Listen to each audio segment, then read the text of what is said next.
प्रथम मनावत माँ शारदे भवानी मात प्रेम की बौछार कर श्रोताओं का मान दे। शारदे तू वीणा वाणी कंठ में विराज मात, शारदे तू वीणा वाणी कंठ में विराज मात, हर स्वर सत्य गूंजे मुझको संज्ञान दे। निवेदित करूँ माँ में आराधना तेरी मात, निवेदित करूँ माँ में आराधना तेरी मात, बस मुझे माँ तुम्हारे आदेश का भान दे। हर स्वर छुए मात चरणों की धूल तेरी, हर स्वर छुए मात चरणों की धूल तेरी, सब होवे खुश मात ऐसा मुझे गान दे, सब होवे खुश मात ऐसा मुझे गान दे। Yes master classes by Kailash sir में आपका स्वागत, अभिनंदन।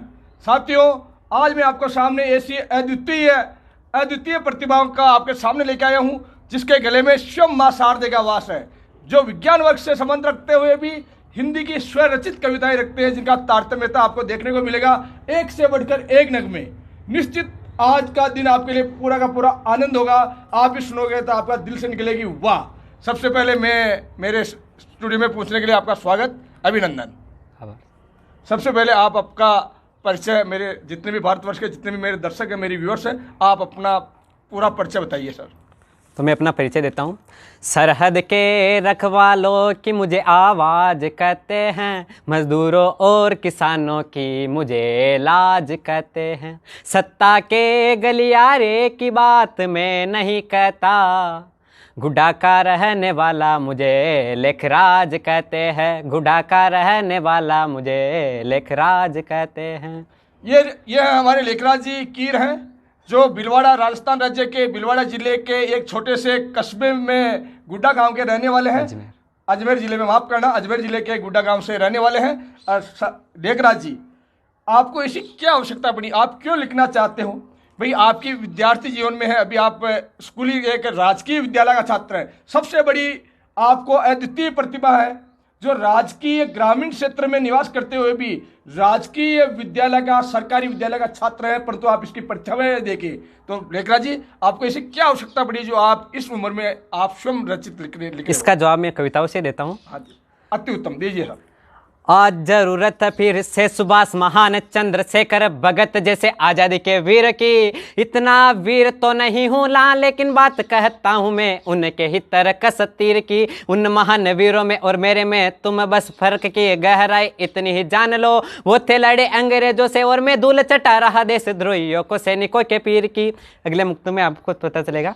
खूब दी थी अंग्रेजों को उन्होंने मात, इसलिए आज कहते हैं हम उनको महान। मैं भी देने आया यहाँ से उनको मात की, वीर सैनिकों को मिले पूरा पूरा सम्मान। कुछ पैसों के खातिर जो अपने ही देश के वीर सैनिकों पर ही पत्थर फेंक देते हैं, अब आ जाए होश में वो देसी कुत्ते, क्योंकि उनकी खींचने आया हूं मैं जवान, उनकी खींचने आया हूं मैं जवान।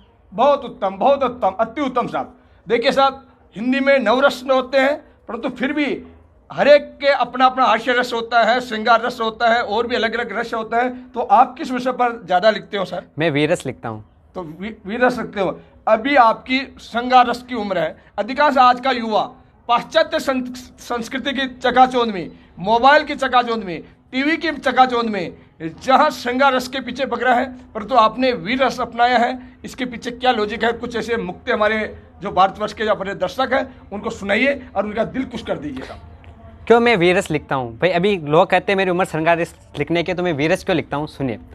मन तो मेरा भी करता है प्रेम गीत सुनाने को, मन तो मेरा भी करता है प्रेम गीत सुनाने को, सरगम संगीत सुर लय और ताल को संग लाने को, मीठे मीठे प्यारे प्यारे मोहब्बत नब्ज सुनाने को। लेकिन पीड़ा सुनाई पड़ती सरहद के जवानों की, लेकिन पीड़ा सुनाई पड़ती सरहद के जवानों की, मजदूरों और किसानों की, दबे हुए अरमानों की, न्याय की सलाखों के पीछे फंसे हुए अरमानों की।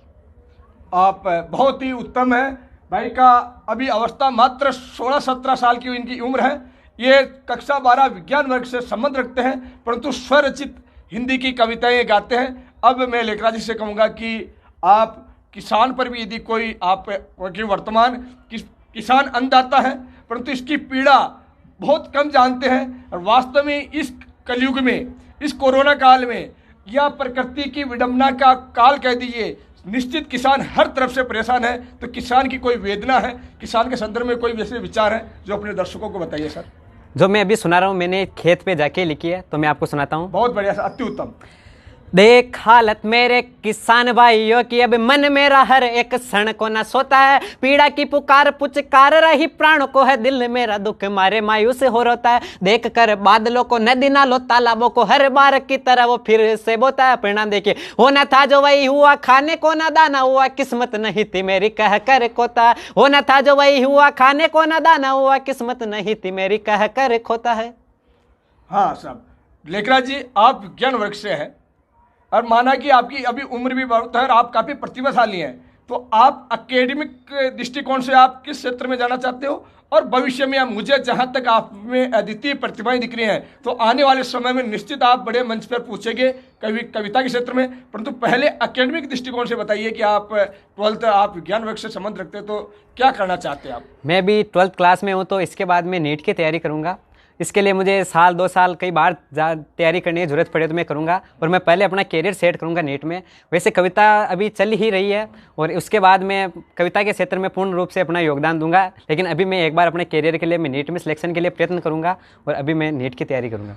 देखिए दर्शकों, प्रतिभा किसी की गुलाम नहीं होती है। किसी खानदानी माँ के खोख से भी कोई रुतबा पैदा नहीं होता है। प्रतिभाएं गाँवों में भी निवास करती हैं। हर एक संस्कृति में एक जज्बा होना चाहिए, सकारात्मक सोच होनी चाहिए। अब मैं मेरे लेखराज जी से कहूँगा कि माँ के ऊपर यदि कोई मुक्तक हो तो अपने दर्शकों को सुनाए, क्योंकि माँ वह जननी है जिसका स्थान परमात्मा से भी ऊपर किया गया है। परंतु जो बिगड़ती हुई जो संस्कृति है वहाँ पर धीरे धीरे माँ को जो स्थान मिलना चाहिए, तो अपन देख रहे हैं अपने समाज में पतन आ रहा है। तो माँ के बारे में आप कुछ सुनाइए सर। वैसे मेरी औकात नहीं है कि मैं माँ पर लिखूं, क्योंकि जिसने मुझे लिख दिया मैं मेरी क्या औकात में उस पर लिख सकता हूँ। तो अभी मैं आपके निवेदन से एक मुक्तक सुनाता हूँ। सुलाने के लिए वो मुझे लोरिया सुनाती थी, पीट कर भी वापस मुझको अपने पास बुलाती थी। बहुत बढ़िया साहब। जरूरत पड़ने पर पैसे दिलाना और बात सुनाना। चौथी पंक्ति सुना। जरूरत पड़ने पर पैसे दिलाना और बात सुनाना, वो माँ ही थी जो आंचल में लेके गले लगाती थी। वो माँ ही थी जो आंचल में लेके गले लगाती थी। बहुत बढ़िया साहब, माँ की महिमा ने वर्णन किया है। अंत में लेखराज जी, आज इस समय अभी आप राजकीय विद्यालय में पढ़ते हो, तो आपके विद्यालय का नाम क्या है? एक बार अपने दर्शकों को राजकीय विद्यालय का नाम पूरा बताइए। मैं राजकीय आदर्श उच्च माध्यमिक विद्यालय जालिया सेकंड में पढ़ता हूँ। मैं यहाँ का विद्यार्थी हूँ और वास्तव में मैंने अपनी कविता जीवन मैंने काव्य यात्राएं शुरुआत जालिया विद्यालय से की है। मैं कभी भी जिंदगी में इस जालिया विद्यालय के उपकार नहीं भूल सकता हूँ और सब माननीय गुरुजन को भी प्रणाम करता हूँ, ये क्योंकि जालिया ने वो मुझे चीज़ दी है जो मैं जीवन में कभी नहीं पा सकता था। और जालिया का मैं बहुत जिंदगी भर उपकारी रहूँगा, ऋणी रहूँगा हमेशा। जालिया ने मुझे बहुत बड़ी चीज़ दी है। देखिए कि जहाँ तक प्रतिभाओं को मंच प्रदान करने की बात होती है, तो वहाँ पर हमारे विद्यालय में कई ऐसे प्रतिभाशाली गुरुजन हैं, जैसे अनिल जी सर हैं, जो स्वयं ही बहुत ही बढ़िया कविताएं और कविता पाठ करते हैं। हमारे कमल जी हैं, इनके साथ में ये मेरे बाजू में इनके ही सहपाठी हंसराज शर्मा बैठे हुए हैं, जो अद्वितीय प्रतिभा के धनी हैं। सदैव इनको मोटिवेट, मुख्य लक्ष्य तो अपना पढ़ाई है, परंतु पढ़ाई के साथ साथ में भी जो सहक्रियाएं करते हैं, इनको सदैव इनको मोटिवेशन करते हैं। क्योंकि जीवन में कई क्षेत्र होते हैं, पढ़ाई तो करना है, ये पहले अपना एम है, परंतु आप में जो प्रकृति ने जो आपको प्रतिभाएं दी है उसको निखारना, और उनको निखारने के बाद उस प्रतिभा को उचित मंच। मेरा भी उद्देश्य यही है कि मेरा उद्देश्य कोई यूट्यूब से कोई लाइक और शेयर नहीं करना, परंतु हमने रीड किया है कि इन बालक में माँ शारदे ने ऐसी अद्वितीय प्रतिभाएं दी है, इनको मंच मिले, इनको उत्साहवर्धन करें। क्योंकि निश्चित रूप से ये 12th में 90% के छात्र आने वाले टाइम में निश्चित बताएगा कि 90% आएंगे, परंतु इनको एक मंच मिले और आगे उत्साहवर्धन हो, तो इस क्षेत्र में आगे बढ़े और जब भी खाली समय मिले तो अपना सदुपयोग इसी क्षेत्र में करें।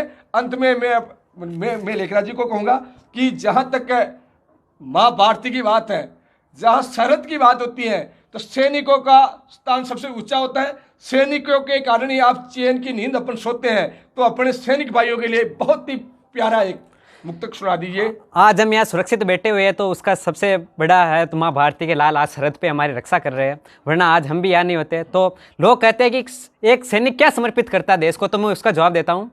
शहादत पर शहीद होने की उनकी रीत प्यारी है, तिरंगे में लिपट कर आने की उनकी मीत न्यारी है। जान लो कि केवल देश और देश सेवा ही है दिल में। चौथी पंक्ति सुनिए, जान लो कि केवल देश और देश सेवा ही है दिल में। भारत माँ वाले लाखों पर उनके गीत भारी है। भारत माँ वाले लाखों पर उनके गीत भारी है। मैं एक मुक्तक और सुना देता हूँ सैनिकों का। सुनाइए सर, बहुत स्वागत है आपका। वतन के लिए सांसें उनकी अटकी पड़ी है। क्या समर्पित करता देश को? वतन के लिए सांसें उनकी अटकी पड़ी है। वतन के लिए निगाहें उनकी भटकी पड़ी है। वतन बसता है उनके दिल में हर एक श्वास श्वास में। चौथी पंक्ति सुनिए, वतन बसता है उनके दिल में हर एक श्वास श्वास में। वतन के लिए जिंदगी उनकी लटकी पड़ी है। वतन के लिए जिंदगी उनकी लटकी पड़ी है। बहुत ही बढ़िया वाचन कर रहे हैं भाई साहब, और निश्चित रूप से जिस प्रकार का ये वाचन कर रहे हैं तो आने वाले समय में, आज तो अपने मेरे पास में आए हुए हैं, अपन फ्री में ही इनको सुन रहे हैं, परंतु जैसे जैसे इनकी उम्र बढ़ती जाएगी, परिपक्वता आती जाएगी, शब्दकोश बढ़ता जाएगा, निश्चित रूप से एक बार मौका मिला तो आने वाले समय में ये पढ़ाई के साथ में बड़े मंचों पर दिखाई देंगे। लेखराज जी, अंत में और भी कोई ऐसा मुक्तक हो, कोई कविता हो या आपके द्वारा स्वरचित हो तो आप सुने दर्शकों को और आनंद कीजिए। हाँ, मैं पहले बताता हूँ, जो मैं अभी सब सुना रहा हूँ वो मेरे द्वारा स्वरचित ही है। तो मैं सब दर्शकों को एक सीख देना चाहता हूँ, आप कितने ही सफल हो जाओ लेकिन मेरी बात भूलना मत। जी सब, स्वागत। संगर सोच से हो के पार कभी गुरूर मत करना। बहुत चरणों में झुकाने को कभी मजबूर मत करना। लेखराज बात बस तुमसे है यह एक है कहता। चौथी पंक्ति सुनिए, लेखराज बात बस तुमसे है यह एक है कहता। कामयाबी के बाद माँ को बस दूर मत करना। कामयाबी के बाद माँ को बस दूर मत करना। अंत में मैं एक मुक्तक सुनाता हूँ आपको। अभी कोरोना का कहर था, उसके बाद आपको मैं अभी जगाने के लिए एक संदेश देना चाहता हूँ। घेरों से लगो विशेष ऐसा खास दिखना है। देखते ही छाए खुशी ऐसा रास सिकना है। कहर में ठहरे जितने अब तुम उठ जाओ। कभी ना मिट सके ऐसा इतिहास लिखना है। कभी ना मिट सके ऐसा इतिहास लिखना है। और भी आपको बस देखिए, आप ये आज तो एक झलक है, आज एक झलक है। थोड़ा सा हमसे इनसे टाइम मांगा है क्योंकि इनकी बोर्ड की परीक्षाएं भी हैं और हम इससे ज़्यादा इनसे और भी जब भी मौका मिलेगा और सुनते रहेंगे।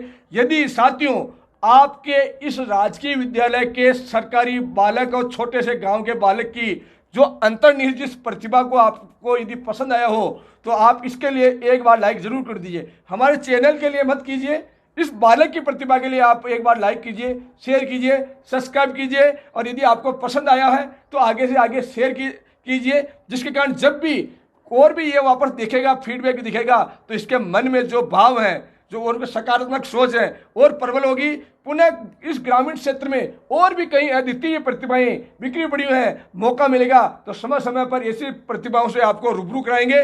पुनः मिलेंगे। जय हिंद, जय भारत।